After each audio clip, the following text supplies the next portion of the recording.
The following protocol describes the development of human-induced pluripotent stem cell-derived cardiomyocyte networks on multiwell MEA plates to reversibly electroporate the cell membranes for action potential measurements. Action potential parameters can then be used to generate dose-response curves to test compounds for electrophysiology.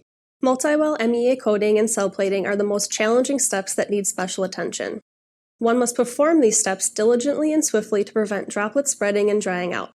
With practice, this can be easily overcome.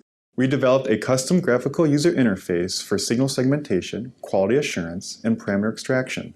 A robust MATLAB workflow was implemented to rapidly reduce large volumes of raw experimental data into an unbiased grouping of action potential waveforms.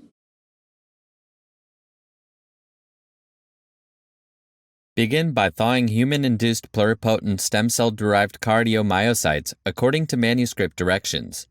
Gently suspend the cells using a transfer pipette to dissociate cell clumps. Then, carefully dispense 2 ml of cell suspension into each well of a substrate-coated 6-well plate and place the plate in a cell culture incubator at 37 degrees Celsius and 5% carbon dioxide. Cells should adhere to the gel Trex by 24 hours and beat spontaneously at 48 hours post-plating.